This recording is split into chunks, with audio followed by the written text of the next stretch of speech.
What's up, rockers? Welcome to another episode of the Talk Louder podcast, where we geek out on all things rock and roll. Hit that subscribe button on our YouTube channel. Leave us your likes and comments. You can also leave likes and comments on our Facebook page. Follow us on iTunes, Spotify, and Instagram at talklouder_podcast. And, of course, our website, talklouderpodcast.com. I'm Metal Dave, along with my co-host, Jason McMaster. Today's guest is a man of many hats. His name is Thom Hazaert. And if you look him up on Google, he has done just about everything you can imagine in the music business. He's owned record labels. He's managed bands. He sort of was in on the early ground level of street teams, made street teams part of the landscape of popular music. God, what has this guy not done? He's a marketer. He's a producer. He's a writer. He's a journalist. He's a singer. He's a performer. Done just about everything you can imagine in the world of music, and his passion really shines through. Yeah, he's I'm proud to call him a friend. You know, I argue with Tom quite a bit on how he and I actually met, because I just can't seem to agree on when he thinks that we met. Because he says shit like, well, didn't we meet, you know, when you were on Operation Rock? No, I would have remembered that. Well, didn't we meet? And I'm like, nope, that's not it. Anyway, so I stopped asking him, hey, when's the first time we met? You know, I just stopped asking him. Yeah. It seems like I've known this guy, kindred spirit, if you will, just forever. You know, he's never managed my band, but he's kind of roundabout weird way been highly involved, for the reason that he put out an Igniter record, he put out a Broken Teeth record, etc. He put out an Evil United record. So, like, just pre-pandemic, he put out 3 records from 3 of my bands. Yeah. And you know, and was interested in working with that. And he you know, he's a booking agent too. That's not even a shocker there. Yeah. But he's into movies and comic books and books and bands and promotions, if you will.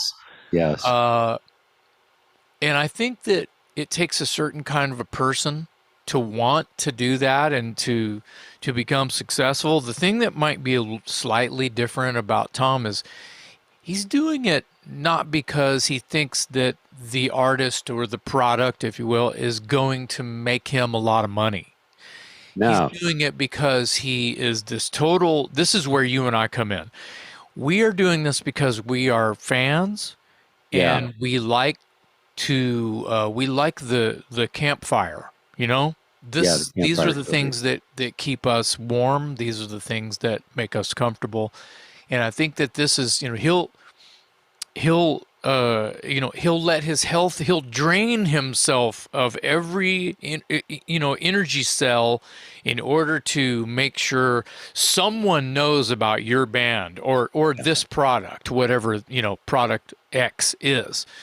And I think that means something for people out there who are fans of music and movies and comics and any pulp of any kind. That makes the world go round. And I just think that he's an awesome guy and has helped me relax. You know, it's like, well, man, I've got this record. Where am I gonna put it? He goes, give it to me. I'll take care of it. And he's been there for me for that reason. So it's cool. He's one of those guys that got into it for all the right reasons. He's a fan first, even to this day. And some of his endeavors have cost him a lot of money and cost him a lot of stress. And like you said earlier, he doesn't go after anything or champion something because he sees some financial potential in it. He goes after it and promotes it because he wants you to know about it, because he's passionate about it. And I think people that do that are sort of the lifeblood of, rock and roll, anything artistic, I love the people that are out there pushing it just because they're so excited about it. They got to share the news with somebody else. And he understands that in order to share the news, you have to embrace technology and you have to understand how the media works and you have to understand networking and connecting with people. And all that stuff just kind of comes along with the original intent of pushing this forward because I'm excited about it, man. Well, that's Tom in a nutshell. You said it a lot better than I did, I feel like, because I mean, he should write a book, and the book would end up being a how-to if you have the right energy, and he's got a lot of that. I never met him before today, but I finished up this episode just in love with the guy, and I hope the rest of you feel the same, because you can't deny his passion, his enthusiasm, and we thank him for all he's done for rock and roll. But mostly it's guys like that just sort of drive the engine, and I couldn't be happier to have Thom Hazaert on the show today. Yeah, awesome. So without further ado, another great episode of the Talk Louder podcast with our friend Tom Hazer.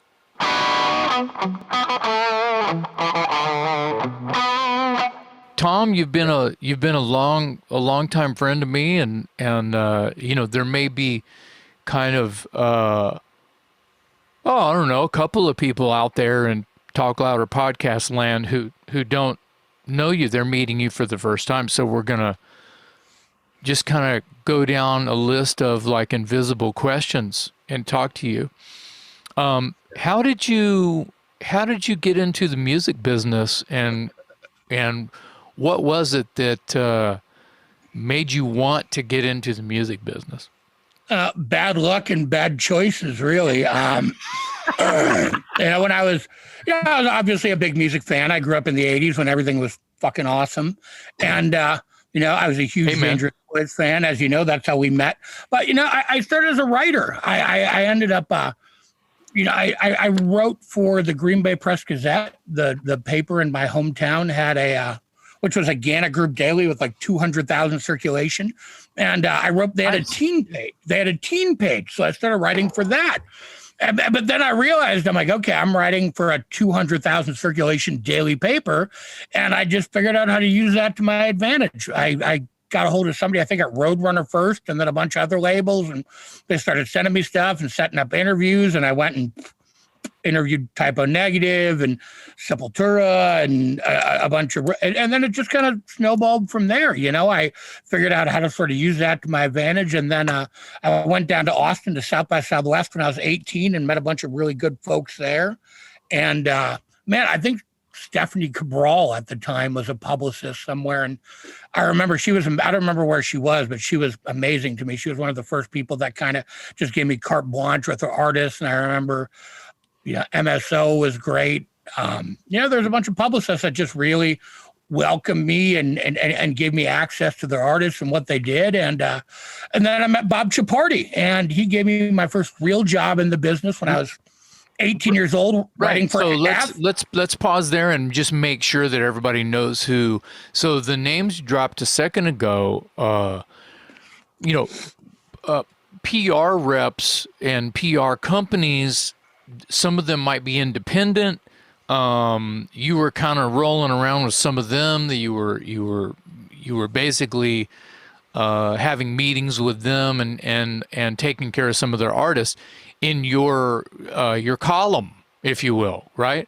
Yes. And then Bob Chiappardi comes along, and Bob is the master of puppets behind everything in the 80s and 90s. I mean, concrete marketing. Basically, him and Walter O'Brien were partners. Okay.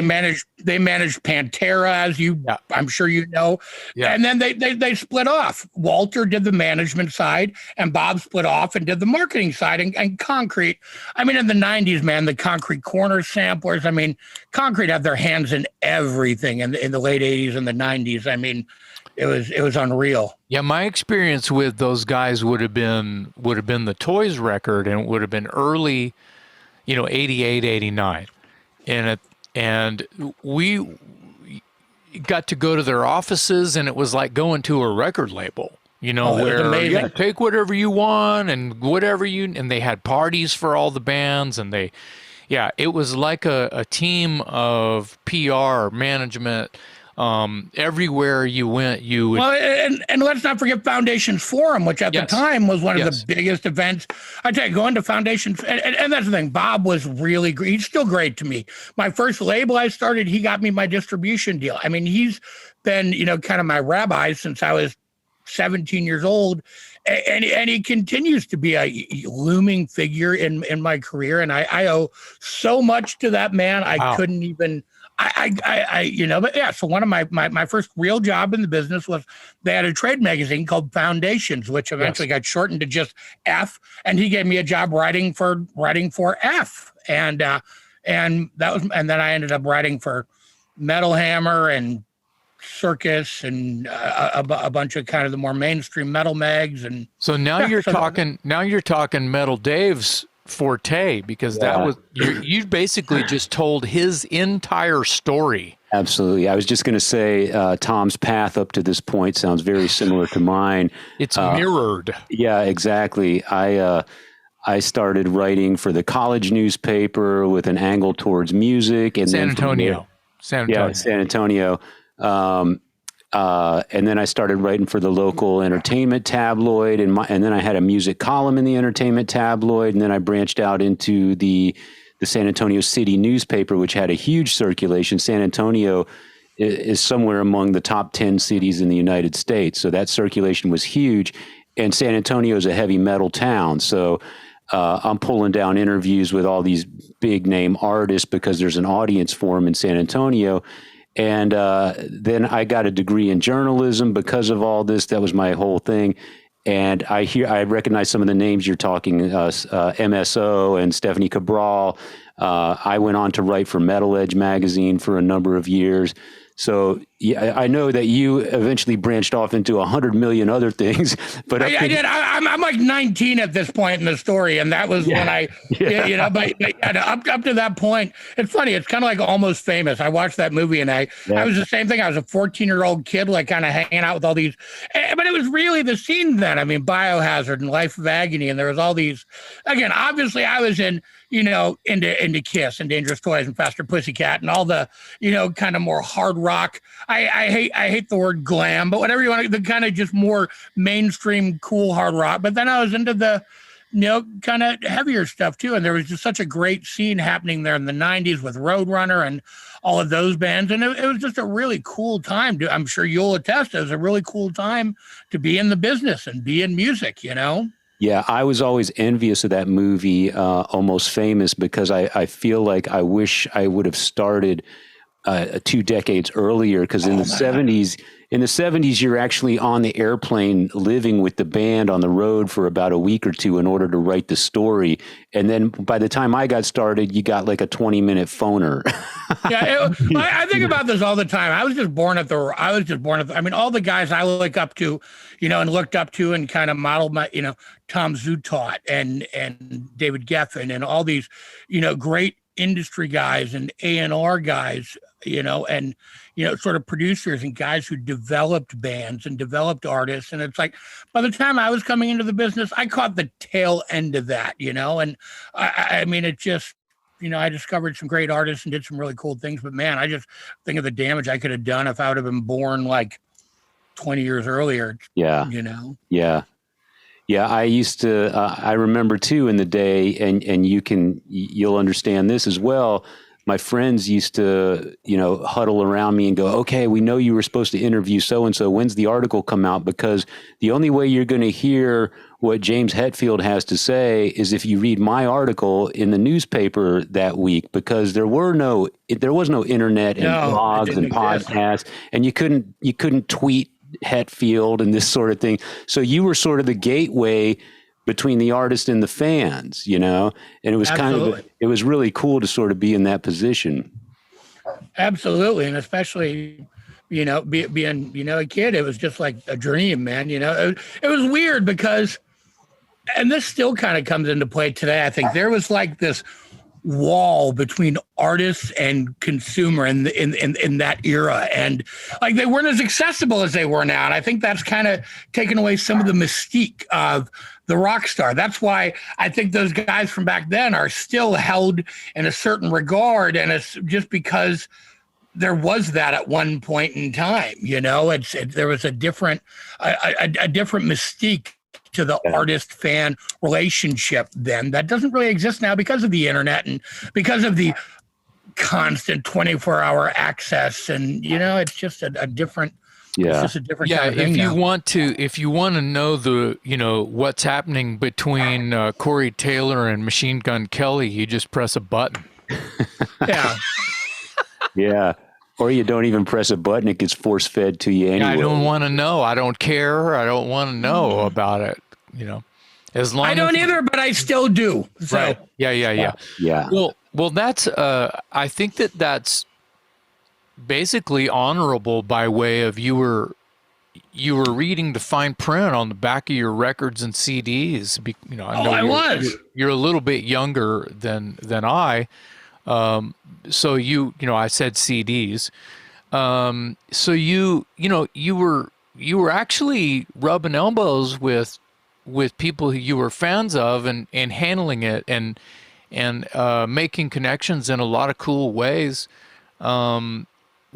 Were you, because you're a singer and you can write songs and you're definitely. I never. Here's the thing. When I was like 15, it's funny. I always looked up to artists. I really looked up to artists, but I also, I looked up to guys like I look at my CDs and see who the A&R guy was. Tom Hazaert or Johnny Z. I mean, and God rest his soul. Yeah. Oh my God. Yeah. Horrible this week. I'm yes. wearing my Metallica. I'm always surrounded by Metallica and everything Johnny did, man. And so it's such an honor to kind of get to know him and rub elbows with him. But yeah, I kind of made the decision when I was 16, 17 years old. I'm like, I'm going to kind of go more to this side. I played in bands and did stuff up until I was in my late teens. And at the time, I think image was a different thing. And it's funny, I just made a post about this the other day, but I was a fat kid, you know what I mean? And when you were a fat kid in the 80s, you couldn't really be in a band, you know what I mean? It just wasn't accepted, and in the 90s, it got you could sneak through. But again, even when I was, I don't want to skip ahead too far, but even in the 2000s, when I was getting bands signed, these A&R guys would be like, oh yeah. And this dude would be like 205 pounds. They'd be like, oh, he's too fat. Like, it was just such, that's too bad. Yeah. So again, I kind of realized when I was young, I'm like, look, I'm going to kind of put my attention on this side. And, later I started making music and doing stuff and kind of getting more in touch. And I always kind of develop bands and produce them. We'll get into that. But yeah, I mean, I just kind of had to make a decision and made the decision to sort of go the other way to the, and again, I always, my heart a lot was really in A&R and development. And I eventually became a manager from there because that's the only thing you could do. I mean, nobody could tell you couldn't be a manager. I mean, I kind of figured out early, like nobody, when you're a young kid coming into the business, I actually moved to LA because Flip Records, my friend Will, who worked over there, God rest his soul. He's no longer with us, but so I went on and I did a lot of street marketing stuff for Limp Bizkit and a bunch of other bands. And Flip offered me a job. So I got on a Greyhound bus, moved to LA, got there, and there wasn't a job. So I went into immediate scramble mode and I just figured out how to do shit and stayed there for 20 years. Right. Well, didn't you work your way into working for Singerman Management for a little while? Yeah, that was later. That was that was later. So I started, there's a lot. So I managed Chimera and got them signed to Roadrunner and kind of helped develop them. I found them on their first EP that was out in East Coast. I actually met them through their sampler guy, Chris Spacuzza. He was like a 16-year-old kid I met in a chat room somewhere. And he's like, oh my God, you got to check out my band. And, and it's funny, that Roadrunner relationship, eventually I became friends with Monty Connor, who some of my first shitty demos I did with bands, I sent to Monty when I was 19, 20 years old. Yeah. He was cool enough to respond and give me some feedback. And we still have a great relationship to this day. But yeah, so those relationships became really important later. I ended up managing Chimera and a band called Switched, who I eventually got signed to Virgin, and a band called Depswa, who I got signed to Geffen, and a band called Erase the Gray, that was when I started working with Singerman kind of towards the end of all of that. They liked Erase the Gray, and we had a bunch of offers on the table, and they ended up signing to Universal Republic, who did absolutely nothing. And it's sad because the songs were great, and Monty really loved it and wanted to sign it to Roadrunner. And, for the one time I made a decision, I went to a label with a band based on the money, and I realized from that experience, never, ever, ever to do that. Go where the love is, not the money. So yeah, at that point, I started working with Singerman a little bit, and got to work with Motorhead, and some of I got to help put together a Motorhead tour, and they toured with Morbid Angel, and Today Is the Day, and Motorhead at that time had been touring with a lot of punk bands, and I said, look, a lot of Motorhead's fan base is metal fans. Why don't we put them back out with some metal bands? And we did. So that was kind of my one, contribution to the world of Motorhead. Is I said, hey Todd, let's get them back out with some fucking metal bands, and they did, and it was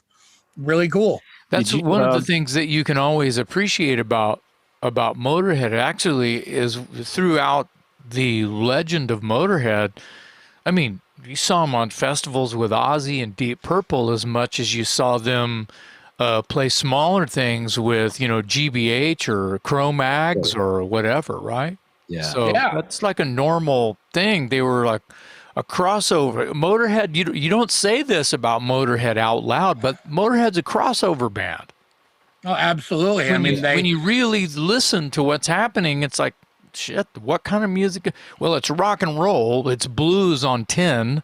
It's so many different things. It's like they're not setting out to be a metal band. They're playing blues licks as fast as they can, Yeah, exactly. But in the 2000s, they were kind of more, they were touring with, like Nashville Pussy and bands like that a lot, which are great and I love. Yeah. But again, they're missing a whole part of their audience because, and me and Todd had discussed at one point, they'd done a tour with Morbid Angel and it was really successful. I'm like, let's do that again, and there was some other, I worked with, I worked with Earth Crisis for a while, and I got to, we gave Glassjaw their first tour. I helped Glassjaw get the Deftones tour because I was friends with the guys in Deftones, and, it was cool, man. I got to really interact with some really cool bands and do some really cool things, and, just some stuff I'm really proud of, man. I love Glassjaw still to this day. Now my kid loves Glassjaw. We listen to it together, and I go, oh, I gave that band their first tour, opening for Earth Crisis. Right.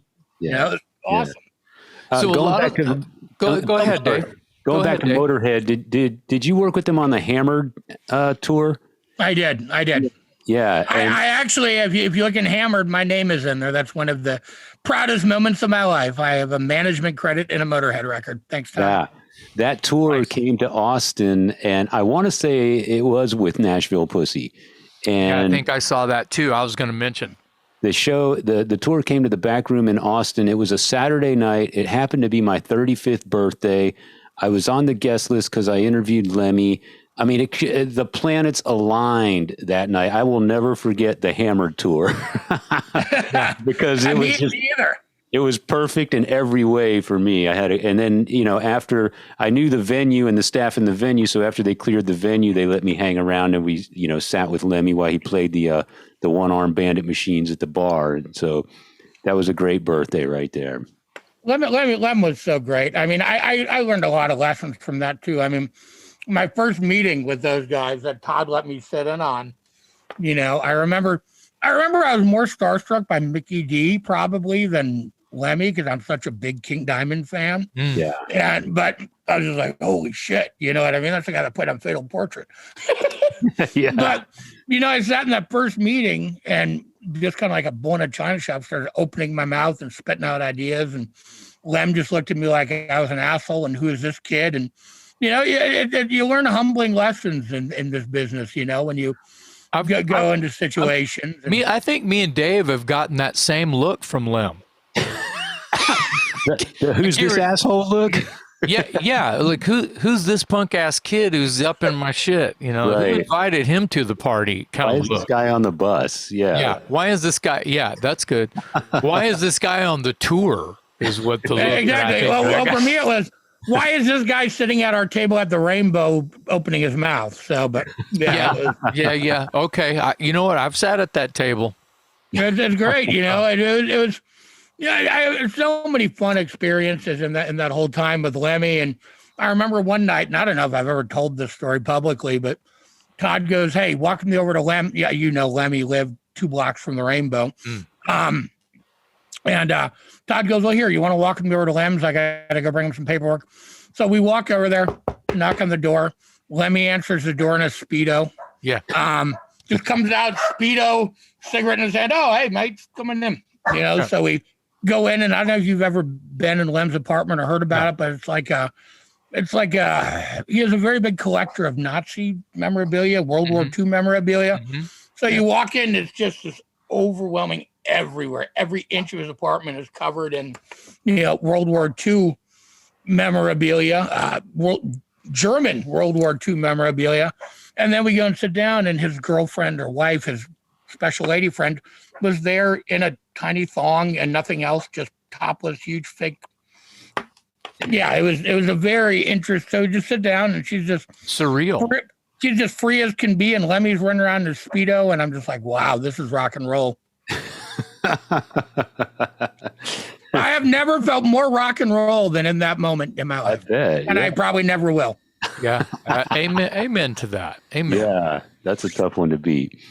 So I want to go back real quick before we move forward. I want to talk about Circus Magazine, because as someone who read that magazine growing up when I was a kid. Now you're younger than me, so you probably started writing for it after I was done reading it.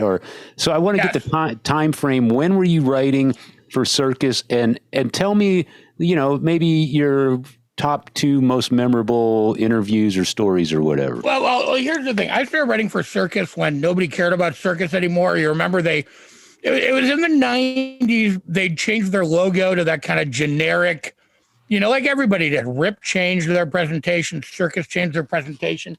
The funny thing is, I think the only one that never did was Metal Edge, and I mean, like Paul came in and kind of, made it a little heavier, I think, but the presentation sort of stayed the same, the way they did the magazine. But yeah, so it was kind of the early 90s when I started writing for Circus. And, the one thing I remember is I gave Korn, I went to Korn and Deftones were opening for Ozzy, weird enough. And yeah, I remember that tour. This was before you asked about my 2 most memorable interviews. They were both on the same day at the same show. So I went to that show. I hung out with Korn. I did an interview with Korn, which was really, they were so excited. It was like their first big magazine interview. This is like when the first record was just out. And then Deftones, this was like 3 months before Adrenaline came out. I already had it. I'd got it from MSO, from Christine Ashton. And I loved it, and I was already in love with the band, and I knew everything about the record, so I interviewed them that night as well, and they ended up becoming friends and one of my favorite bands, and same with Korn. But yeah, so that was the one thing I remember from the Circus experience was going to that show, interviewing Korn and Deftones. I remember I sat with the Deftones guys and watched Korn like in the seats on the side of the arena, and there was nobody there when Korn or Deftones were playing. It was funny, but it was just, Yeah. So that was kind of the period for the reference. It was when the first Korn record came out, and when Deftones Adrenaline it was kind of in that period, so early 90s, probably 92. Yeah. Right on. Cool. Yeah, I started writing for Metal Edge around 2000, and as you say, the presentation changed a little bit. Metal Edge used to have this really busy cover, like they would put every band that was. Oh, it's terrible with all the little every photos, band that was in the issue was plastered on the cover. And then by the time I was writing for them, they got away from that. They would have like one dominant photo and maybe a couple smaller photos. Yeah, that's how I remember Circus and Hit Parader's presentation, is they'd have an artist front and center with a caption. Yeah. And then except the thing with Circus, they were always terrible live photos, which always bothered me. I don't know why. Like they would, Rip. I remember Rip to me was always the dominant magazine, because they'd always have they'd have those great posed exclusive cover shots. Yeah. It was just, they put so much more into like the magazine. Like a Rolling Stone. Exactly. And where Circus would just get some live photo of Vince Neil, or, you know what I mean? It's just like, to me, live photos just are never as cool as having like a cool exclusive. I mean, think about some of the, and look, there's I have the Metallica hit parader sitting on my coffee table over there. It's like, but think about the iconic Rip covers, man. I mean, there was so many, and that's what really made that magazine what it was just, and I think Rip was a little more ahead of the curve too. I mean, Rip was where I first heard about Mother Love Bone. Rip was where I first heard about a lot of stuff that the other magazines didn't really jump on until they were signed and really starting to happen. I think Rip was a little more probably ahead of the curve too. I mean, hey, I guess Circus was ahead of the curve on the whole new metal thing because hey, we got Korn first, but yeah. Well, listen, let's jump back into like sort of where you are on the map. So let's say like maybe the last 5 years you're in Los Angeles. What's going on in the last 5 years you're there? What had changed, and then what led to you getting back to Wisconsin? Everything kind of changed, man. LA just got progressively more and more expensive, and it was, the reality is, LA used to be the center of the entertainment universe, the music business universe. LA and New York, everything was there. And then slowly it wasn't. The internet changed everything. People could work remotely. You could go, you had to be in LA. When I moved to LA, you had to be there if you wanted to be taken seriously in this business. You had no choice but to be in New York or LA. And New York was prohibitively expensive and inconvenient. I just liked LA. I liked the LA lifestyle. I liked Hollywood. I liked the whole thing. But that's really what changed is just like the film business, just like everything moved out of LA, because you didn't have to be there anymore. And the reality is a lot of people didn't really want to be there. And as it got more and more expensive, people started moving back to Michigan or Wisconsin or New Jersey or wherever the hell they came from, and kind of left LA in the dust, and so that was sort of, but yeah, I had started my label THC Music and put out a bunch of records, a Black Light Burns record with Wes Borland, and I was working with Phil Collin from Def Leppard on his Man Rays thing. I was, and that was in the last few years you were in LA. Yeah, that was literally the last couple of years. Yeah, that was right in the. I mean, I moved back to Wisconsin like 8 years ago, I think 7-8 years ago. So I've been back here and I actually moved to Florida. I moved to Miami for a year. Oh. Yeah, maybe not quite a year. I moved to Miami for a while. I didn't like it. And then, and then I ended up back here, which wasn't really my plan, but whatever, I also had kids, which kind of changed everything. It's, so it's funny. And they still are pissed at me for, oh my God, you moved us out of LA, but it's like, you just can't have the same quality of life there. You can. One day they'll thank you. Well, it's funny because like 6 months ago, I got a wild bug up my ass, and I wanted to move back. And I asked them, like, you guys, let's move back to LA. And they're like, no, we don't want to. They'll have significant others here and friends and their little cliques, and so they can never bitch again about me moving them out of LA because I wanted to go back and they didn't want to. Well, not that I'm giving life advice, but it's if they're pissed at you for 1 minute that they're, oh man, you're moving us out of LA. It's the same reason they don't want to move back out there. Oh man, you're moving us from here. It's the same reason their friends and their lifestyle. You're up. But they were like 5 or 6 years old when we left LA. They didn't have any friends or a lifestyle. They just retroactively see all the things, and they got to do like my kids. I took them to see Def Leppard play a show for 50 people at the House of Blues. I mean, they got to go do cool stuff in LA, but I mean, they're just retroactively, I guess, looking back and looking at what they missed out on by not being there, and that's sort of what they're pissed about. But whatever, you're really not missing much. I go back all the time, and I'm usually pretty glad to get out of there, honestly. Yeah. Well, so you're back. You're back. In the frozen tundra. I am. And it's a very apt, and it's very. My feet are warm now. I put my shoes on. Oh, okay, good. I put my Axl Rose cons on, so perfect. I'm good. You're cool because you're cool like that. Yeah. So what is it? Are you near Green Bay? I am outside of Green Bay. As I told you earlier, I moved out in the country. Yeah, in the middle of nowhere. Is it currently like 14 degrees or 12 degrees? Okay. Yes, it is low double digits. Yeah. Okay. Well, we woke up to 27 here in Austin, Texas today, which is extremely rare. That's crazy. We were iced in yesterday. My son was off school for 2 days. You think of Texas and all you think about is the heat because that's usually the case. 11 months out of the year. But yeah, we're feeling a little bit of your weather here in the. No, in November of last year, I was playing outdoor shows in Texas, for God's sake. Yeah. I mean, I've worn shorts and flip flops at Christmas and been outside barbecuing. So I wear shorts year round, even when I'm wearing shorts right now. I went out earlier to go to the store. It was like 10 degrees. I'm wearing shorts. So I don't know. I'm just not a pants guy, man. I'm just not a pants guy. It's just not my thing, you know. Let's talk about the. Let's talk about pants. Let's talk about the No Cover album. Yeah, we can jump around. Yeah, Jason kind of brought that to my attention, obviously, because he's on it, and I honestly, that might be the first time I heard your name, Tom. Well, the reason that I'm on it is because of this guy that's in the room with us right now. Yeah. So tell us.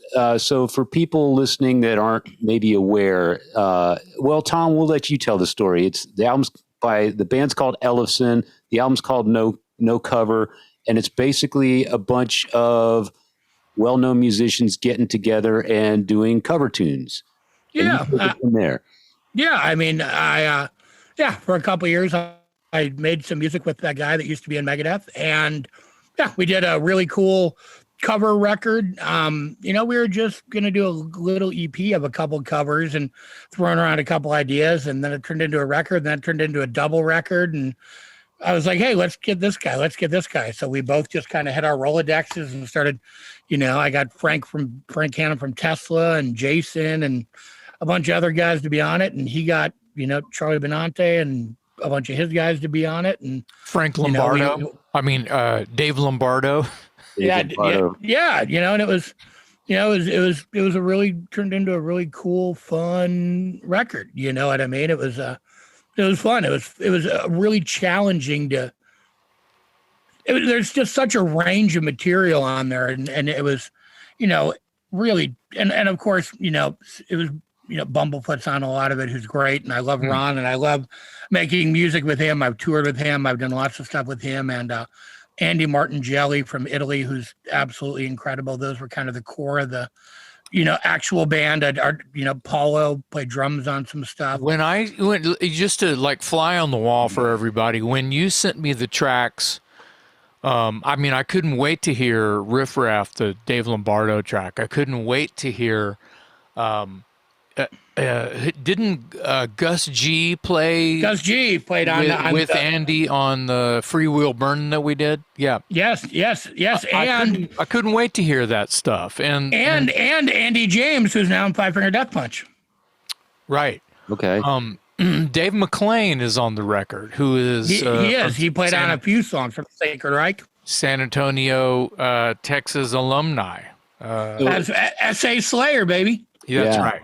That's right. So when you're putting that album together, how much of it is you? How much of it is you envisioning the songs and then matching the players to the songs, and how much of it is the players coming to you with the song they want to do, kind of thing? No, nobody came to us with songs we wanted to do. Me and David came up with the list of all the songs. You can kind of tell. I mean, the older 70s stuff is kind of David's, the Billy Idol, Judas Priest, the kind of more, Def. Look, we both like Def Leppard. Wasted was kind of a mutual choice. But you can kind of tell, like, Wasp. The shit that I picked, and the stuff that's a little more 70s, and like Not Fragile, and Nazareth, and the stuff like that was kind of more. Yeah, the Sweet.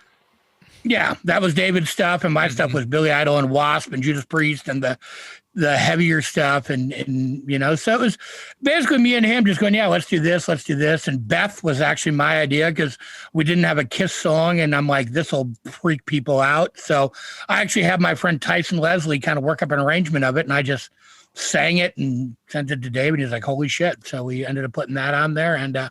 But yeah, I mean, it was really everybody really, Holiday in Cambodia turned out really cool.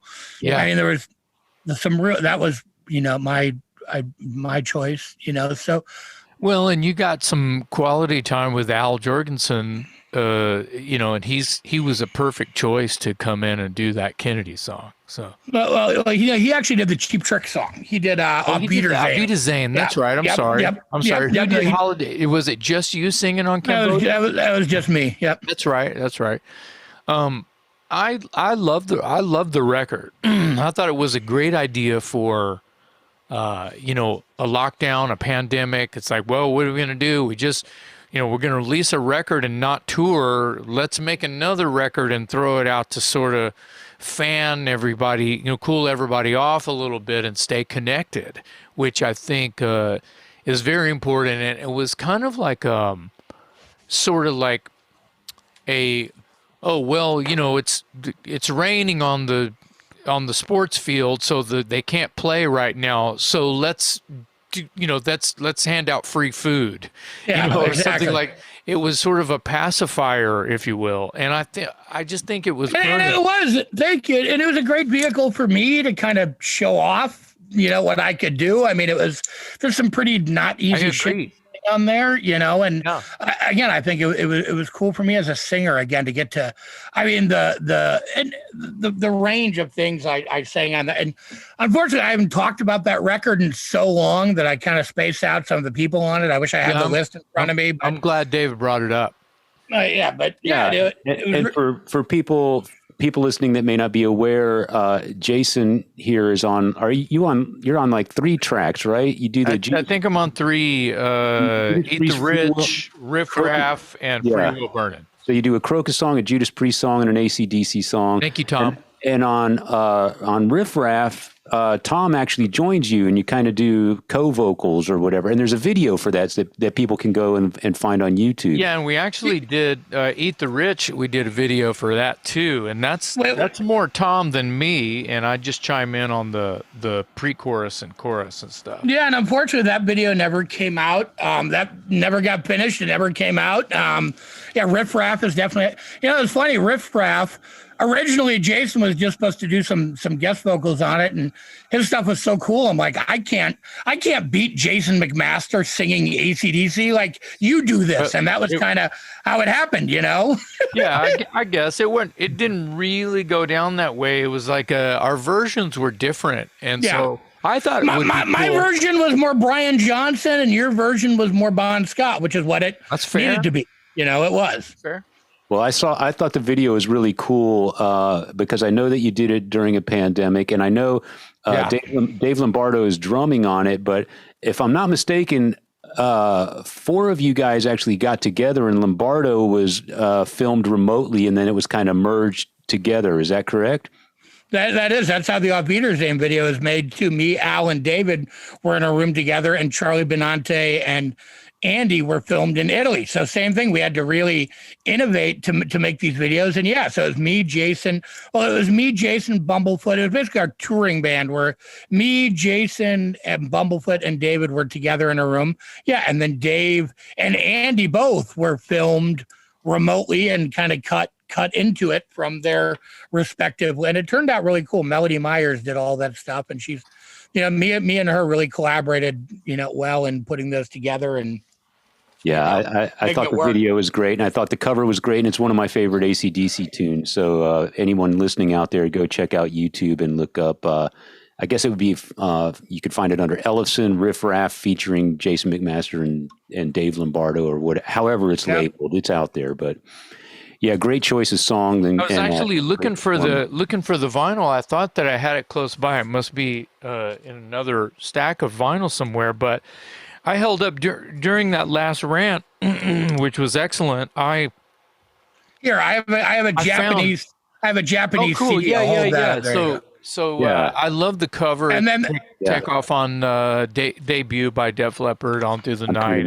Thank you. And that was all me and Melody. It was my concept and great idea execution. And I loved it. It was funny when it came out that so many people were like, Def Leppard, they stole your cover. It's like, no, it's an homage. It's tribute to Def Leppard. We covered a song from that album. People just don't get it sometimes. Well, so have you heard from any of the Def Leppard guys since it came out? That No, but I know they know about it. It came out on the same label they're on. We're on Ear Music, the same label Def Leppard's on. Put it out. And Phil Collins. So yeah, I mean, I don't think they they didn't have an issue with it. Again, it's tribute. It was a fun little.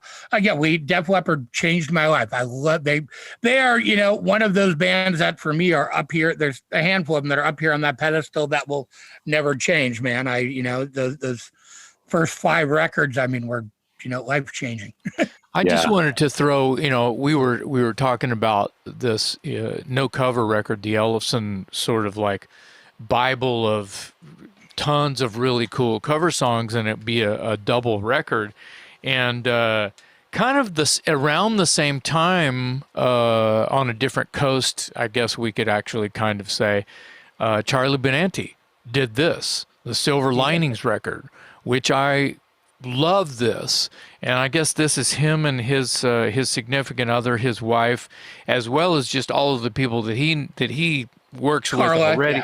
Yeah, Frank Bello, Dave Brownson, Rob Caggiano, Jennifer Cella, Ra Diaz, DMC, John Denise, who I introduced him to. He actually emailed me one day, texted me one day and goes, "Hey, can you introduce you to DMC?" And I'm like, "Yes." So that's my little contribution to Charlie's record. Yeah, PJ Farley, Henry Fleury, Corey Glover, Carla Harvey, Hank Von Held, Jason McCaslin, I'm saying some of these names wrong, Joe McGinnis, Randy McStein, Mark Mingay, I'm saying that wrong, Marco Scott, of course. Yeah, Mingy, thank you.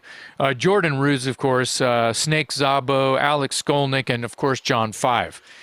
It's so funny too. So many of those guys were supposed to be on no cover, or my friends, or I wanted to. Corey Glover. I'm assuming you've heard the song "Sleeping Giants," one with me and DMC that we did on the.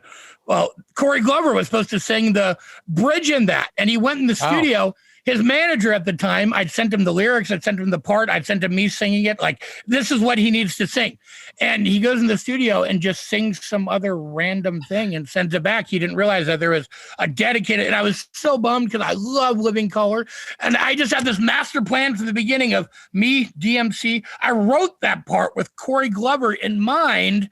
And I just had, and I was so bummed when it was just a miscommunication, but I was so bummed because I love it when a good plan comes together. Oh, wait. It almost did. Hey, look, at least I got DMC on it. And I don't sound bad singing it, but Corey Glover singing it would have sounded way fucking cooler.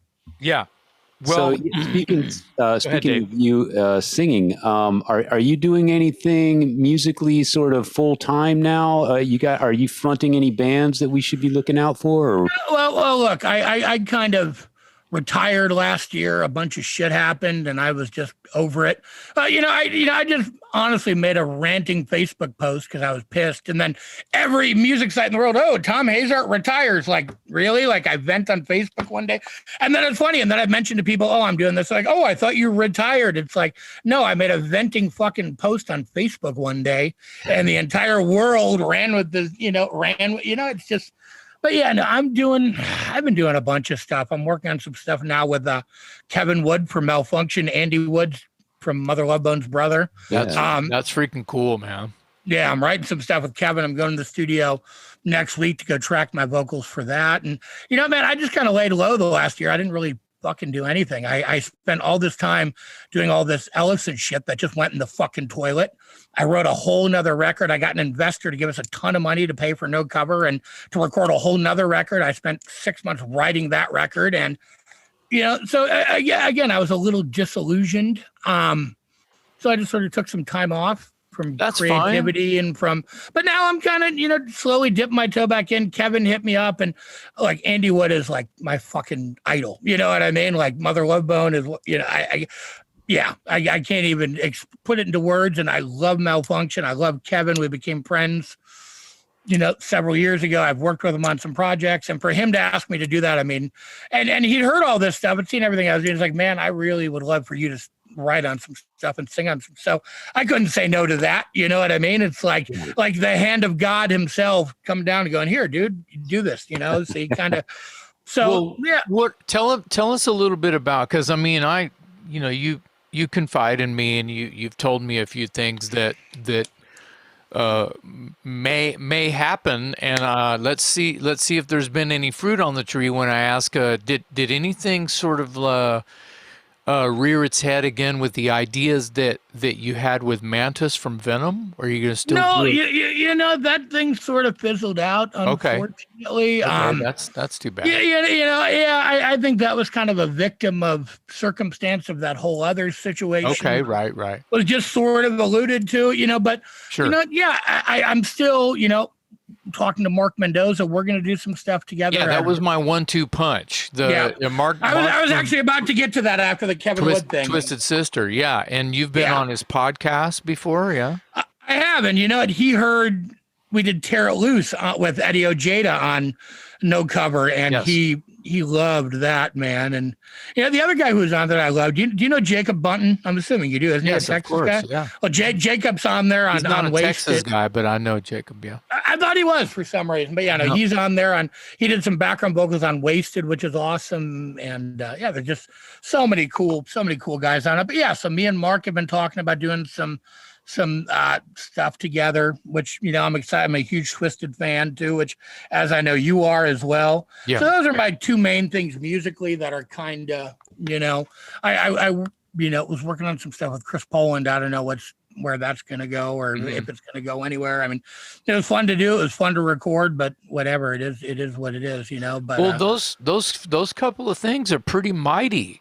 So, from just your buddy telling you need to try to follow through those and exhaust those as much as you can, I think.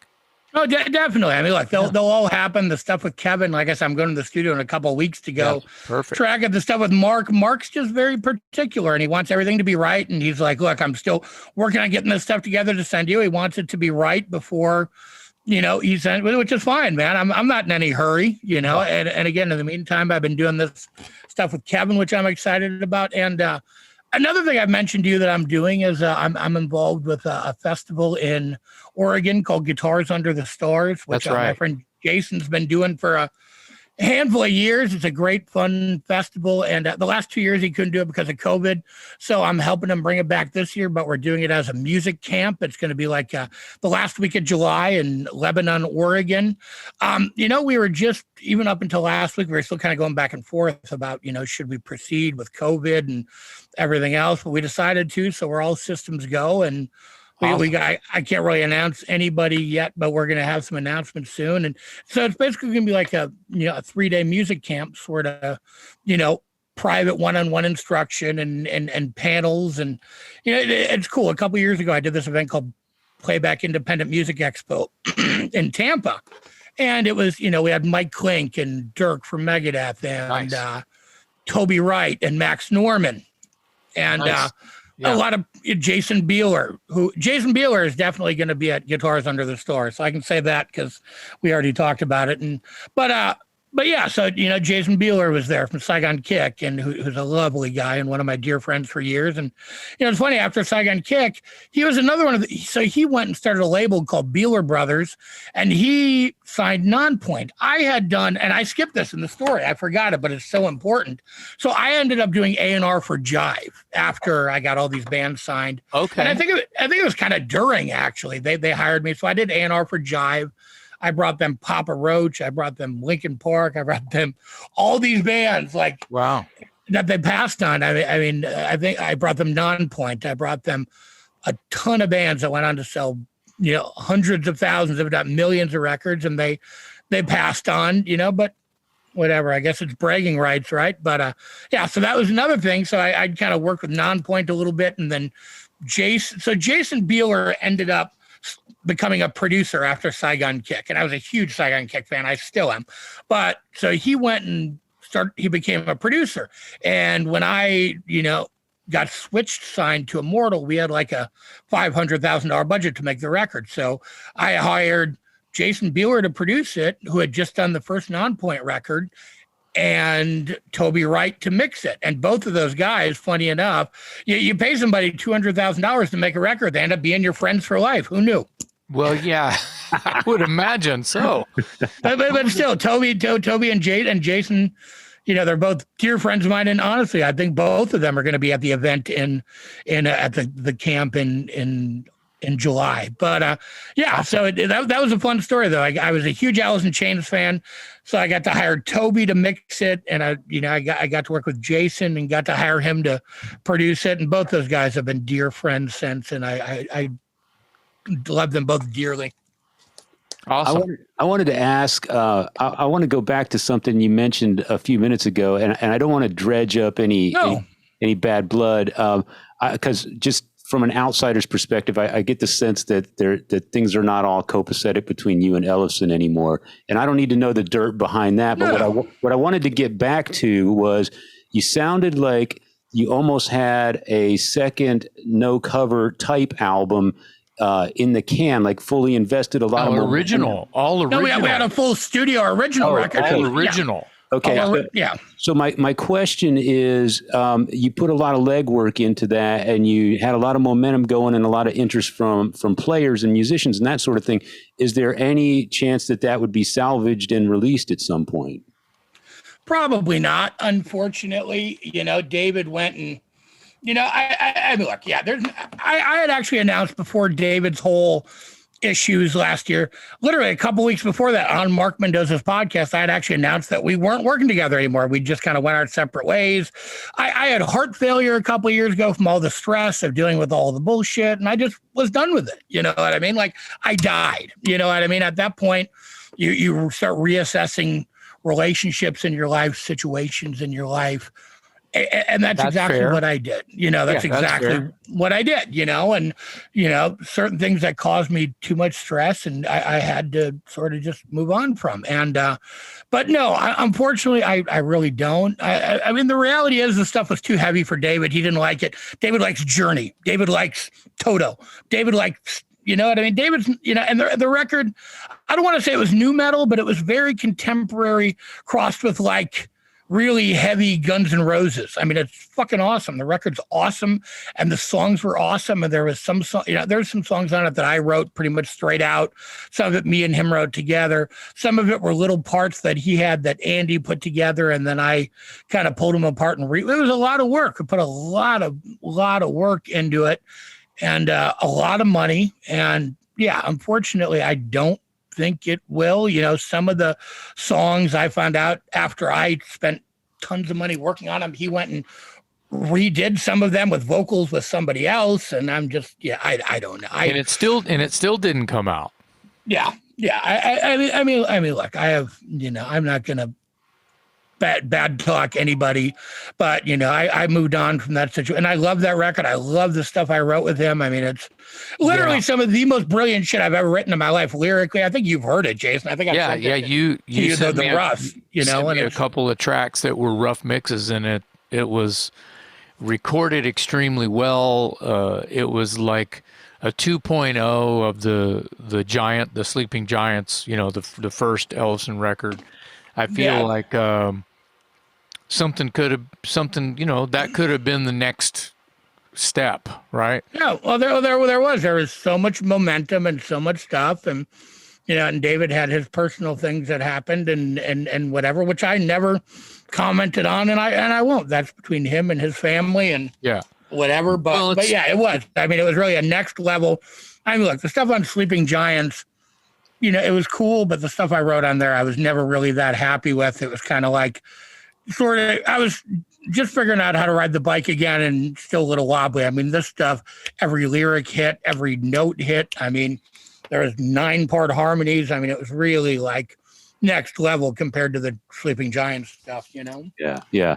Fair enough. I appreciate your honesty there. I was just curious because it sounded like a really worthwhile project, and I was just curious if it would ever see the light of day. So, well, I mean, I'm bummed that it probably won't. I mean, because again, I have an affinity for it and the material. Sure. And the reality is, David just never really liked it. It was too contemporary for him. It was too heavy for him. It was just not. David hates contemporary hard rock. It's just not his thing, really. You know what I mean? I get it. I think musically, we were just on. The pages we were on were just different. Mm-hmm. A cover record you can do because you're just doing covers, you know, I don't want to get into doing original stuff and, you know, whatever, you know, but yeah, Well, I hope that you know, you'll continue writing and that you'll also just, you know, make your own way.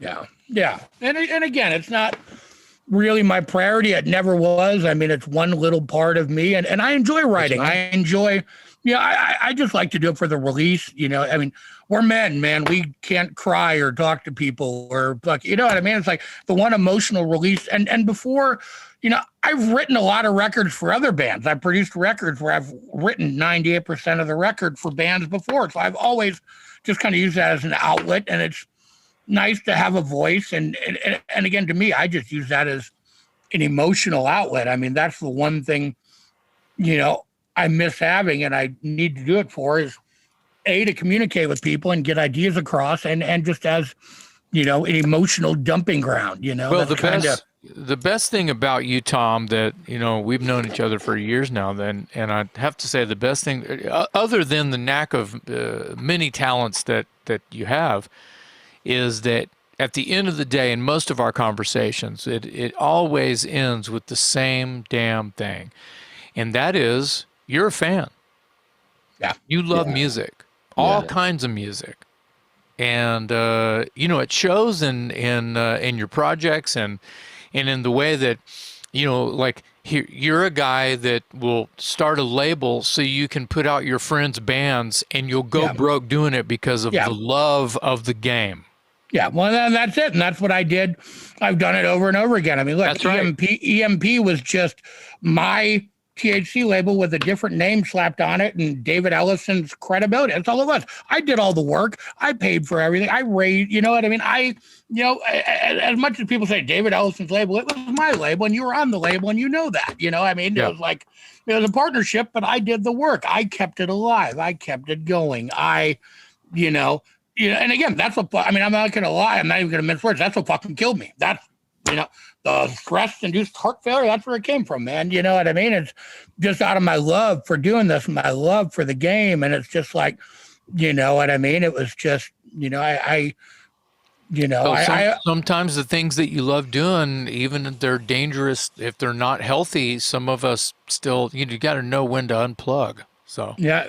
Well, that's it. And that's what I did. So, yeah. Let me ask you, Tom, because you've obviously worn many hats and you've, as far as I can tell, touched on and worked in almost every aspect of the business. Tell me an aspect of the business that you haven't worked in that you are interested in exploring. What else is out there for you that you haven't? Good question. That you haven't been involved in, because you've been involved in friggin' everything, as far as I can tell. Well, I'll say this: the things that I'm interested in, you know, that I haven't been involved in or I'm expanding to, kind of fall outside of the realm of music. You know, I you know, excuse me, I just started working with a really great photographer named D. Stevens, who is, you know, he's a really famous photojournalist, but he also is like the still photographer and the unit photographer for Boys in the Hood and Love and Basketball and all these classic, you know, he did a lot of Chadwick Boseman's, you know, Get On Up. And, you know, a lot of Chad Boseman movies and shot a lot with him, but he also, you know, was a wartime photojournalist. And so he's got this massive collection of photos and this massive archive. And I just started working with him in sort of a management capacity to kind of help him maximize and exploit his archive, you know what I mean? Doing NFTs and gallery shows and certain things. So there's, you know, and again, I've always had an interest in more the tech sector. One thing we didn't really touch on was, you know, one of my main thing that kind of set me on my path in the music business was the street marketing stuff in the 90s when the internet first came out. I mean, so street teams had existed in the hip hop world for decades, you know what I mean? But it was a different thing. They'd have a couple field reps in different cities. They'd give them records and whatever. But I started bringing the internet into it, and Immortal Records at the time was kind of doing it in-house with some of their bands. And I had worked there, and then I started doing it sort of on a freelance basis. So, I met Limp Bizkit when they were really young in their career. Their first record wasn't out yet. They only had a demo with like 3 songs on it. They were out touring with Korn. I kind of went to a bunch of the shows. I was friends with Korn. Befriended the Limp Bizkit guys. Kind of told Fred what I was doing. And he's like, I had a company with my partner Eric at the time called Loudside. That was Blabbermouth before Blabbermouth. It was in the new metal era. Like, we were the go-to for news, for new music, for anything. There was nothing else. Blabbermouth didn't exist. None of this stuff existed. It was just Loudside. That was pretty much it, So we kind of, I had started doing some stuff, and again, so I worked with Limp Bizkit and Cold and Stained, and that's how I interacted with Jive. I worked on a Tupac record for them, and the first 2 Head PE records, and that was kind of what led to my A&R stuff with them, and then a bunch of other companies, guys with big money jumped on and started doing it, and the Street Team revolution began. But that was kind of my biggest contribution, and really what led to everything I did after was the, kind of progressions that I made with internet marketing and combining that with lifestyle marketing and sort of taking it to the streets. And there was a period in the 90s, early 2000s, where you couldn't go to a show without 15 kids trying to hand you shit. Well, right. I mean, I am definitely one of the people responsible for that. Basically, gift bag. You walk in, you walk out with a bunch of, forgive my French, crap. Oh, yeah. Yeah, stickers and CDs and, in a baggie, basically. But it was part of it. It was part of the landscape at the time. I mean, it was. Yeah.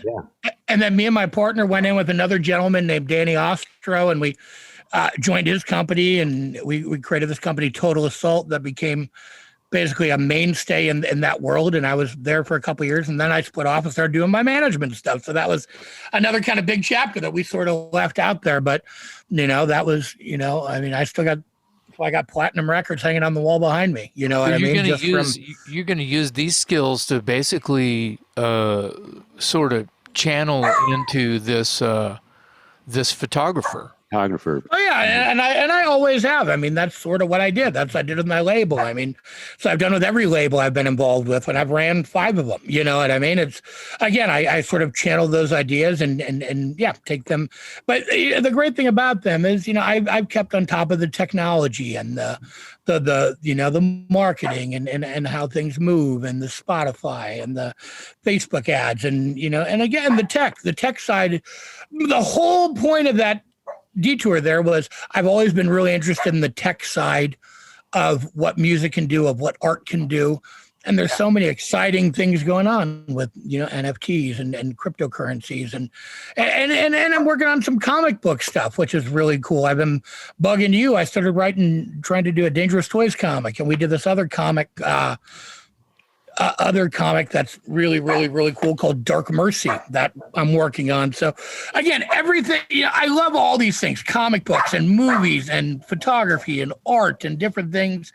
And I try and just, now I'm just kind of trying to dip my toe in all of them and just see what's out there. And, I mean, I've been doing this for 30 years, man, and I'll keep doing this, but I just want to, see what else is out there at the same time, Yeah. For those that aren't watching and are only listening, I'm grinning ear to ear right now because I just met Tom, and your passion is contagious, man. I mean, it's unbelievable, the energy and how the reach of your tentacles is crazy. I mean, you're into everything and you're into it to the max, and I just love that. I think that's awesome. And I love that you're embracing technology, because harnessing it is obviously the way you're going to get things done today and moving forward. And old guys like me, I mean, I barely know how to work this microphone to do this podcast, but you're right. If you're going to make waves in the business, you have to sort of embrace that stuff and harness it and master it. And I love that you're applying it to every aspect of the music business, and now you're branching out into other avenues. I appreciate that. I mean, I think that's I've always pushed the envelope. I mean, I was really, internet marketing started as me and a bunch of my friends in Korn chat rooms telling people about Cold Chamber and about, Head PE and about these other bands that were it really was. That was kind of the beginning of it, and just kind of branched out from there to these more formal things that I started doing. And then later Streetwise started doing and Band Bitch started doing. And, you know, then I brought those kind of concepts to Total Assault. But I mean, I ended up working on records for Linkin Park, Nine Inch Nails, Methods of Mayhem, which was actually surprisingly fun. You know, we worked the first Crazy Town record, which blew up huge. You know, I mean, that era, people discount it, but that to me, the new metal era was the last era we will ever see new bands getting that big. It's just not fucking possible anymore. I mean, you have to think. Let's say a band that I am a fan of. You know, off and on. And I have a bunch of their records is Machine Head. So not to go, you know, this is of course I had stock and invested in Machine Head because of Dave McClain was the drummer for 23 years. Yeah. But on top of that, the fact that the era that you're talking about, all of this stuff, you know, you're talking about being in a Korn chat room where someone's handle was probably LAPD. You know what I mean? Oh, yeah. When Korn was called LAPD, and they're talking about all that stuff, and you're like, oh, well, this person, their handle is, they're obviously a fan. I can tell them about Cold Chamber. I can tell them about Machine Head. I can tell them about, well, Machine Head is one of those bands that kind of like corkscrewed in some weird fashion. Well, there's a funny thing. There was a time in that period in the 2000s. I remember I was going to say, and got fairly big, especially in Europe. Well, but there was also, so I used to hang out with Steve Richards a lot, who managed Slipknot, and he's no longer with us. But him and his brother Gary ran 1,500 records and worked with God Lives Underwater, who I ended up working with a lot. But, you know, there was a period in the 2000s when Machine Head couldn't get arrested. They couldn't get a record deal. They were off Roadrunner. They were sending her on demos. Nobody would sign them. And they kind of fell into that new metal period with the Burning Red and the stuff where they kind of lost their identity. And it's funny, but then Chimera came out and all these bands started embracing like the traditional kind of Roadrunner sound. And then Machine Head put out the Blackening and they started coming back. And I remember there was a tour when Chimera and Machine Head were co-headlining, but they were flip-flopping. And I went to a show in LA where Machine Head was opening for Chimera, and Trivium was the opener of Four. Oh shit! You know, to me it was just crazy. I mean, I love Machine Head. I love Rob. I mean, that first record, man. I remember the first time I heard it again. That was in that early Press Gazette period when I had that relationship with Roadrunner, and I interviewed Machine Head, and I loved that first record. But yeah, so to me, those were the things. Watching it's so cool to see them kind of go through those different periods and kind of roll with the punches. But I remember that. I remember I was at Steve Richards' office and he had the Machine Head demos, and I was like, are you going to sign Machine Head? And he's like, fuck no. He's like, nobody's going to sign Machine Head. You know what I mean? I was just like, that was so weird to me, but it was kind of it was a really weird time in music, man. Everybody was trying to find their footing and trying to find their way and figure out what to do. Someone signed Machine Head. I think they just ended up going back to Roadrunner. I think they ended up signing back to Roadrunner. I thought it was Nuclear Blast after that. Yeah. Maybe. I don't know. I'm not looking at the back of my Machine Head. I don't know. Monty, but my point.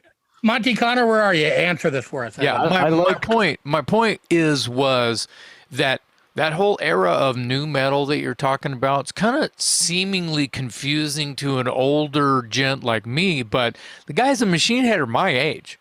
So they're trying to be a contender amongst the baby Korns, like Cold Chamber, baby Korn, you know, and stuff like that. No disrespect to Cold Chamber because I love that first record. Yeah. The point that I'm making is the same. Machine Head in bands like Machine Head that I'm just too dumb to know are, because of my investment in Dave McClain in his tenor in the band.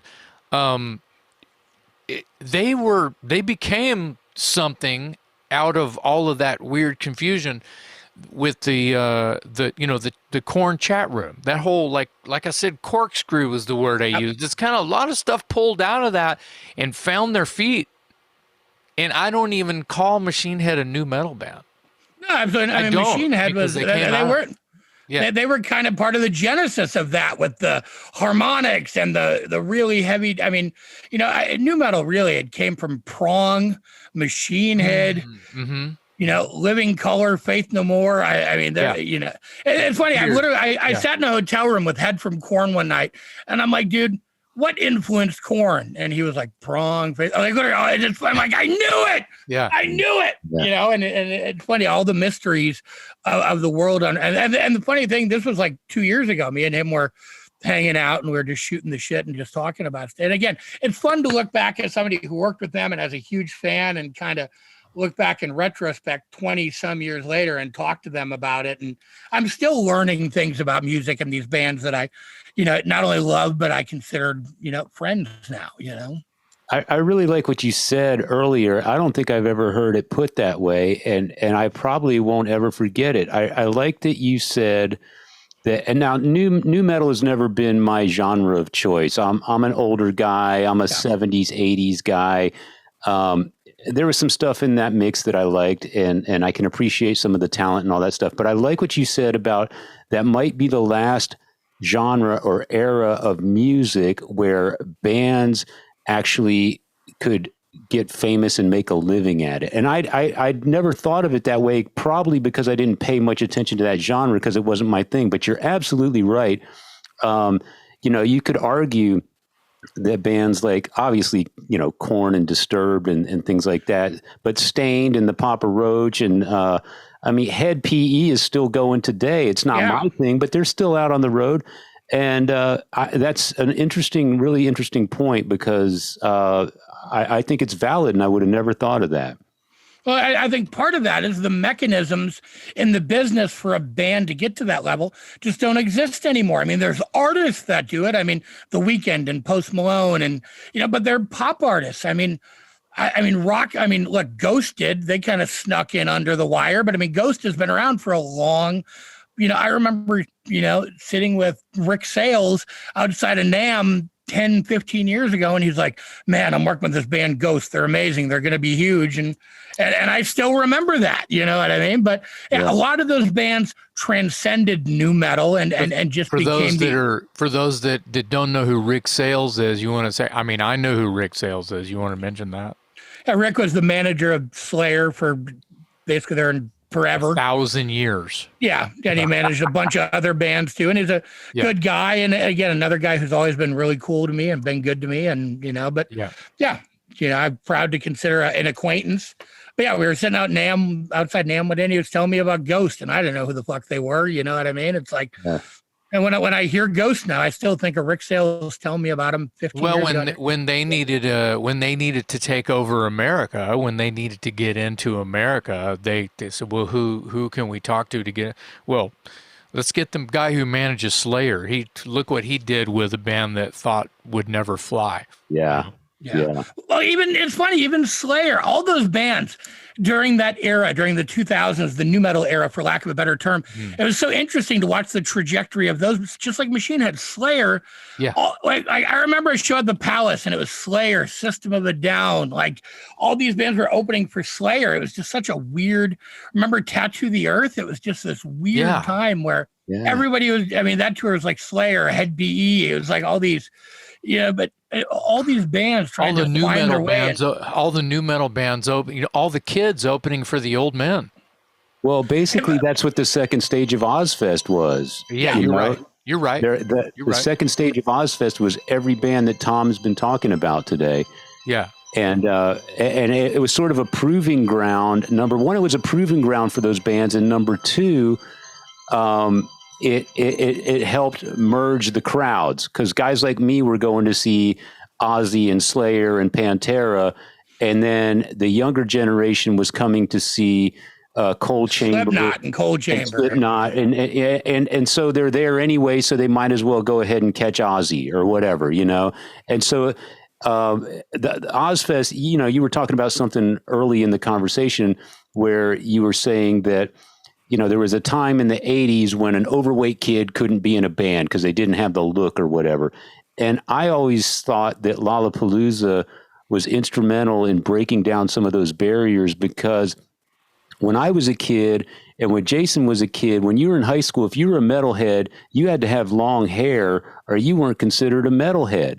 And then I remember Lollapalooza, you could have a shaved head, you could have dreadlocks, you could have a mohawk, you could have hair down to your ass, and it didn't matter. What mattered was you were there for the music, and all the tribes sort of connected.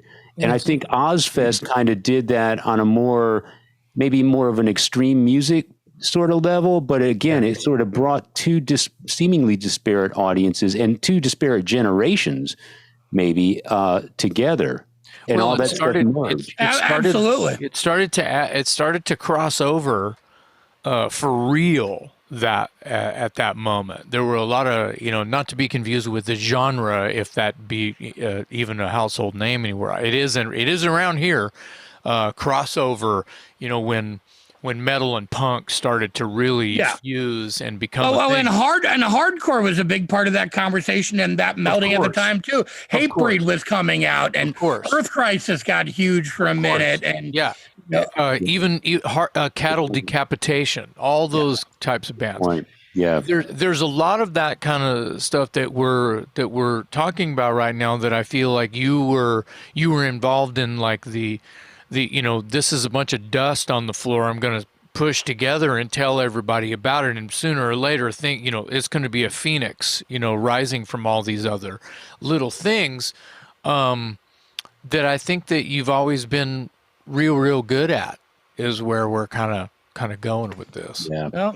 Well, I appreciate that. Like I've always just sort of been in the right place at the right time, have my eyes open and looking out to just develop things that were great and find things that were great. And, I've managed to, if your tentacles are out there enough, you end up touching some things that are great. And I've been really blessed to be in the right place at the right time with a lot of this stuff and at the right period. And it's been interesting, man. It's been a really interesting ride. It goes right along with something I said earlier. I'm not patting myself on the back here, but what I'm trying to say is that if there's something that you're into, Tom, if you think if it's worthy of your time and your love, you're just as a fan, as a believer, someone I'll drink the punch. I'll do whatever I can to like this gentleman who's got this archive of photos that just has to be, with these movies on set movies. And, that's a great idea that me or Dave wouldn't have thought of anything like that. So you're seeing through all of the trees and recognizing something beyond there that people should know about, that might buy the product.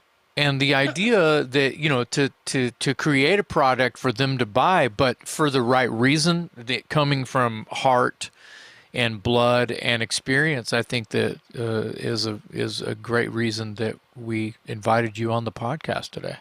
No, I agree. Like art, to me, great art is everywhere, and it all comes from that same place. I'm sure you don't know this, David, but I have a fucking Dangerous Toys tattoo on my calf. You know what I mean? Like, again, there's all this little, and it's just, that heart and soul that kind of comes full circle of getting to work with your idols and guys that you've looked up to. I mean, since I was I was fucking 13 years old, I think, when the fucking first Dangerous Toys record came out. And again, one of those things that changed my life, and I went, holy shit. And there's just been this series of things through my, 47 odd years that have done that. And it's an honor to be here and talking about all this stuff. But again, I just see value in other places. I mean, I kind of feel like, again, I've done a lot in music, and it's kind of funny what you're touching on and what I touched on earlier with the bands. I always compare it to like a 100-story skyscraper, but the top 70 stories are closed. You know what I mean? You can only get so far. You can only get so high. The elevator only goes to here. You can't get to these other floors. You have to have a special key that doesn't exist, basically, and that's why I kind of look elsewhere now, and I'm trying to just find other opportunities and other things. But again, art is sort of all encompassing, whether it's music, whether it's photography, whether it's, I see art in, cryptocurrencies and in different things and in the metaverse and these, I work with a company that just bought like this multi-billion-dollar, metaverse VR company that wants me to do stuff with them, and wow. I'm tying that into some other stuff. And yeah, I mean, there's really interesting worlds out there, man, that I think, the future is going to dig. It's just as an old man, just figuring out what these 15-year-olds are going to be into next year, Well, let's say that there's somebody that wanted to find you and chat with you and talk your ear off about something that they may have or an idea that you have as far as, your ideas and just your way. Do you have a website or anything? I have Facebook, Thom Hazaert. I mean, I'm pretty easy to find. Yeah, you are. All the Instagram, Facebook. I think I deleted my Twitter. I think I have Facebook and Instagram. That's pretty much it. But pretty easy to find on there and pretty accessible.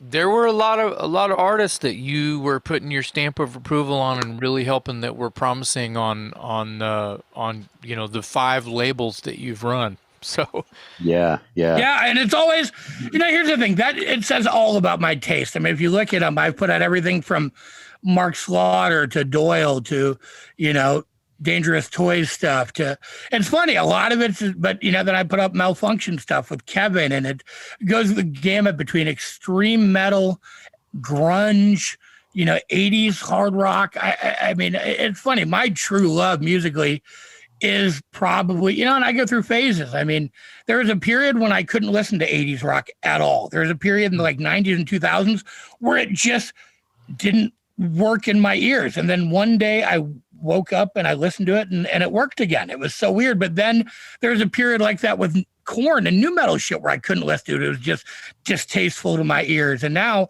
I'm at this point where I can just kind of listen to everything. And that's really cool. You know what I mean? My body doesn't reject anything, which is awesome. It's that's when the owl becomes wise. I believe that an owl is not wise when it is from the egg. You're right out of the egg. You're not wise yet. When does an owl get wise? Well, only a wise owl knows.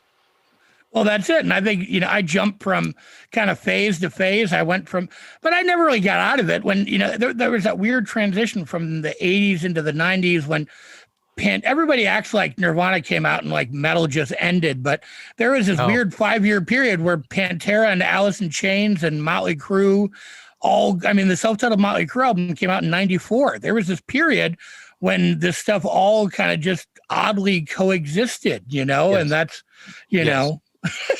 Yeah, it was Dr. Feelgood and Cowboys from Hell happening at the same time. Yeah, which were both awesome. Which were both fucking awesome. Yeah, I mean, Skid Row was involved. There was a lot of players involved that was hard rock and heavy metal. Now, not all of the newer bands that had a new record deal lasted very long. No, but that's okay too. To create that longevity. Your product has to feel like it's going to be consistent, and you have to have more tricks. But there's some of those things like South Gang. Look at Butch Walker. Look at what he managed to do. You know what I mean? It's it's great. And even you, I mean, you've done so many different projects and so many different things, and it gets more and more embraced all the time. I mean, it's, it's so funny that even those bands that came out and didn't have a lot of longevity, they're now coming back and having literally every band that ever existed is pretty much back together, whether it's Danger or, you know what I mean? If you like that stuff, it's kind of a renaissance for that too, which is great. I've got to see bands now that I never got to see Dangerous Toys back then. You know what I mean? You guys never came around me. You know what I mean? I've gotten to, so it's kind of a renaissance for all those bands. If you were ever on MTV, if you were ever on Headbangers Ball, but again, it kind of comes back to the thing we were talking about you can't get to these floors. So any band that's ever been to those floors can still make a career out of that today. Yeah, it's happening. And there's an audience. I think that like people like you are very similar to Larry, who does the Monsters of Rock cruise and the Monsters on the Mountain thing. And I think that there's enough people out there, as well as markets. If you can get the market to because everybody has to fly to Miami or fly to LA to get on a boat. Well, that's the thing. It's limited because a lot of those guys, they're older and they're not going to get in a bus or a van and go fuck around. They do weekend fly-in dates. That's right. So exactly. You fly in, you do 2 or 3 shows. Maybe you get in a van and drive 2 hours. You do a weekend, and you do a little circuit, and then you go home. Yeah. Tom, I gotta ask you real quick. I noticed that you keep waving your hand, and on the top of your hand, that would be your left hand. Is that Spider from the Cold album cover? It is. I actually have a gold record for it hanging up over there too. It's in the other room. I worked on the first 2 Cold records. That actually the first 3. And that Sam McCandless lives here in Texas and worked with me at the School of Rock for years. I love Sam, man. I mean, Sam's good. When he left the band, that was when I was kind of, and I had some less than spectacular experiences with Scooter but Sam is great, man. He's one of the greatest. Yes. Yeah. Well, man, I've thoroughly enjoyed this conversation with you today. I didn't know what to expect. Jason speaks very highly of you, and for good reason, as I can tell now. And I did a little research on you prior to the show today. And I got to say, I was like, I don't even know where to start with this guy because he's done it all. And now, having talked to you now for an hour and a half, I can see why you've done it all because your passion drives you in so many different directions. And I just love talking to somebody who's so enthusiastic about music, regardless of the genre. I mean, if you were doing all of this for country western music or hip hop or whatever, I'd still be just as intrigued. I just love seeing passion ooze out of somebody, and you've got that in spades, man. So thanks. I appreciate that. Yeah, thanks for hanging with us today, man.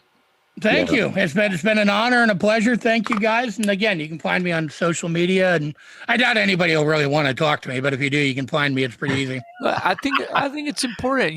Don't underestimate yourself, man. I didn't really know you before today, and I'm intrigued. I might just look for you on Instagram and start following. Oh, please add me. I got to get back into posting more on Instagram. I barely even post. I've been so. In the past year, I've just been kind of on the self-imposed. This is the first interview I've done, Jason, in over a year. I mean, the last one I did was on Mark Mendoza's podcast, like last February. It's literally been over a year, I think, since I've done an interview. So this is it. Wow. That's why I can't shut up. Apparently, it's all been bottled up for a year.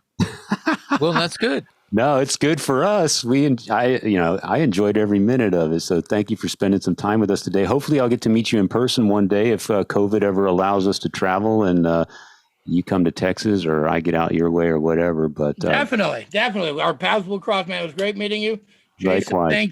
Thank you as always. Of course. And dude, I love that Faster Pussycat poster, by the way. I've been staring at that. Yeah. I love it. I've had that poster forever. A friend of mine named Adrian Cogdell gave that to me when I was in high school, and I got to give her a shout out because I had to have it. She actually introduced me to Faster Pussycat. Real quick story. That album came out right around this time. The first album came out right around the time of Guns N' Roses, and I was all about Guns N' Roses, and so was she.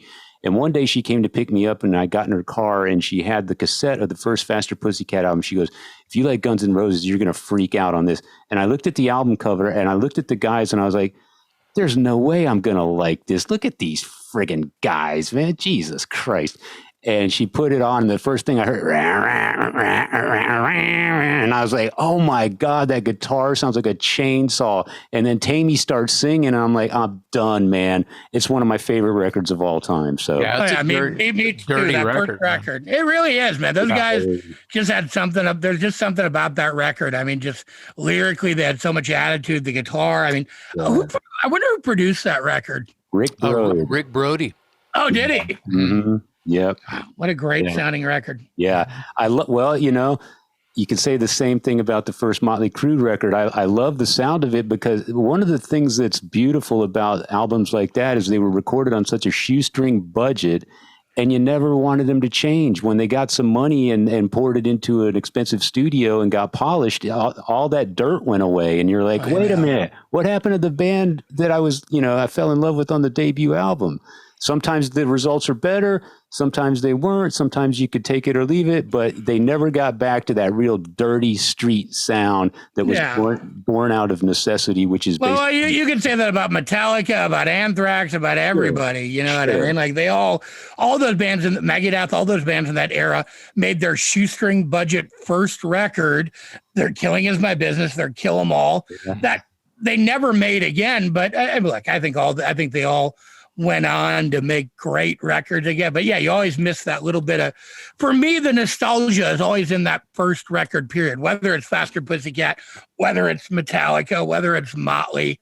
Yeah. I mean, for me, Motley, the nostalgia is in Too Fast for Love and Shout at the Devil. I mean, those are kind of, that's my era, you know? But yeah, to me, the nostalgia is always kind of in that first album, you know, and they were just this raw fucking animal just growling at the world, you know? Couldn't agree more. Tom, thank you so much for joining us today. It's been a real pleasure. I'm Metal Dave Glessner with my co-host Jason McMaster. We'd like to give a special thanks to our special guest today, Thom Hazaert, man of many hats in the rock and roll business. Been a pleasure getting to know you. Thank you for listening to another episode of the Talk Louder podcast.